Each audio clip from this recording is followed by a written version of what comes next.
onyx stones, rubber. Where do you think you get your rubber tires from? Huh? If you didn't have Africa, you wouldn't have rubber on your cars. There's a lot. Not only that, like I said, we had black Arabs that was invading Africa, that was invading Kemet. And Kemet, Egypt, is in the northeastern part of Africa.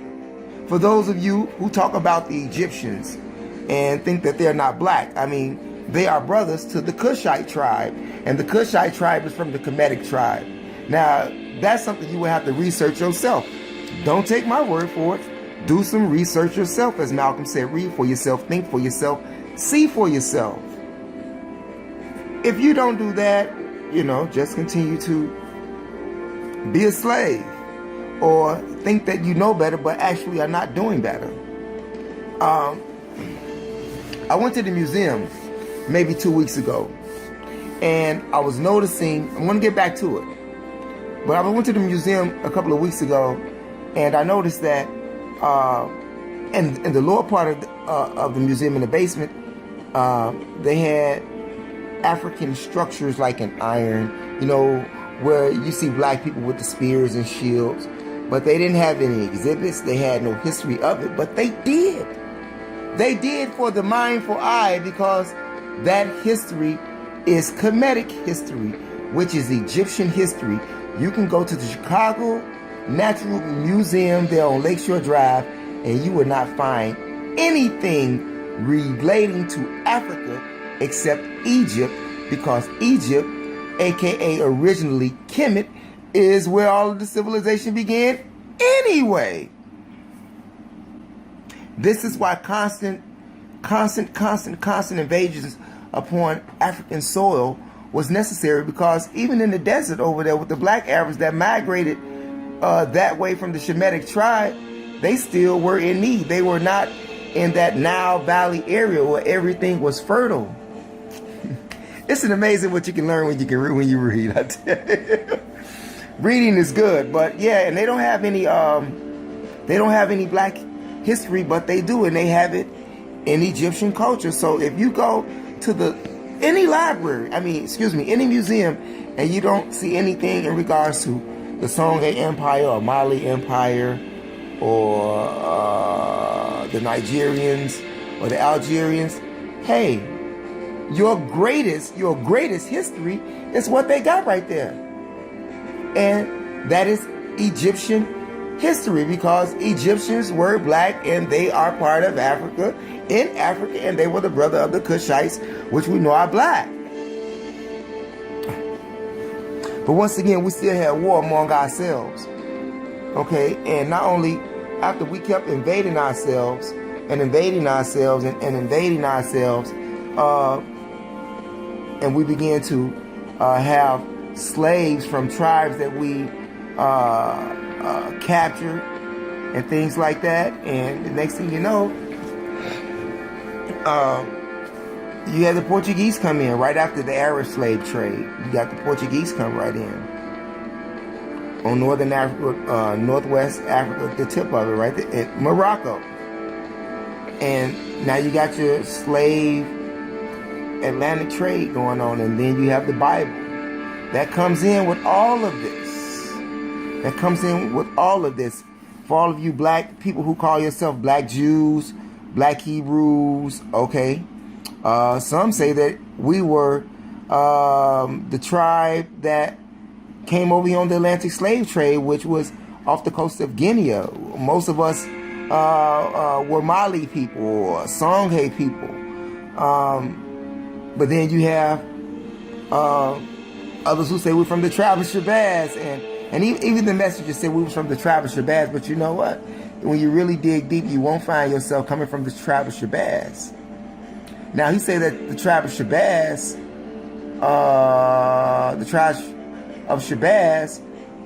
wasn't even in Africa, but life started in Africa. You understand what I'm saying? Now, he said that they migrated from Central Asia back to Africa. So if they migrated from that way, that means they was part of the Shemitic tribe, which ended up being some people in India, the Dravidians, which were black people. Got you on that one, Messenger. And also, these black Jews, they had nowhere to go. They had nowhere to go because they was always persecuted. They was always persecuted. And for the most part, they was persecuted by black people. They were just from different tribes, and Arabs is a tribe from the Shemitic tribe, from the origination of man. That's just real talk. And so when they give you this, when they give you Judaism, when they give you Christianity, when they give you Islam, this is really your own history. This is really your own history with the white man's title of religion on it, but it's written for your own persecution. Now, some people say, well, we got all these bad things happen to us because we cursed, because we disobeyed God. Okay, so let me ask you a question. What did we do so wrong as a black people that made God hate us this way and allow us to be persecuted this way? Who wants to believe in that fucking type of God? That ain't even fucking came to no rescue at all. Not even when a motherfucker was killing your own self. Now you got other people killing you, and this God still ain't came.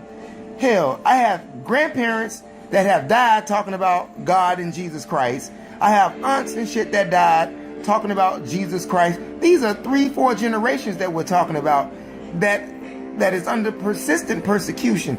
And nowadays, if you're a young black man, you are a serious threat considered by the white man, so you are always under persecution. So where's that God at that they taught you about? He's not coming to save you because he doesn't exist. Man created God. God did not create man. Like I say, when somebody told you about God, they gave you a book and they gave you some literature. That's what they gave you. And you had, as a member of that organization is the root word because it's organized. Okay?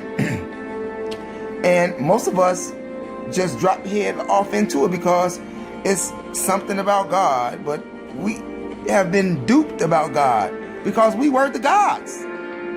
Hello? Ain't nobody coming to save you. If you can't find time to study,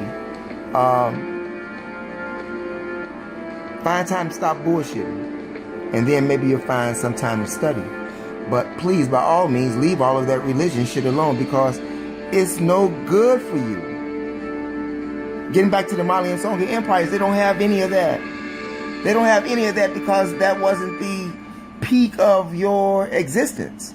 In fact, Greek people, the Roman peoples, even the late people, the new Arabs, okay, the new Assyrians, and the new Persians, all learned from you. All learned from you. Even the Egyptian school of mysteries. Okay? What did they do when they invaded that? When they invaded Egypt, they took everything. When they excavated it and raided it, burned libraries, they took all of the history that you knew, came up with the Bible, made the flood, okay, when God flooded the earth, wiped away all of your history. So you had no knowledge of it during this Atlantic slave trade. So they flooded out all your history. They've beaten you in the brains, made you crazy. And then when they finally do allow you to read once again, they give you a Bible. Now, are you really supposed to trust a man who done beat you, and raped you, castrated you, set your ass on fire, enslaved you, worked from sun up to sundown with no pay for 400 years? White men ain't earned shit. Let's get that straight. And black men are not lazy. White people ain't earned shit. They took it all from you and you worked for free for 400 years. Sun up to sundown. You got that? Did you got that?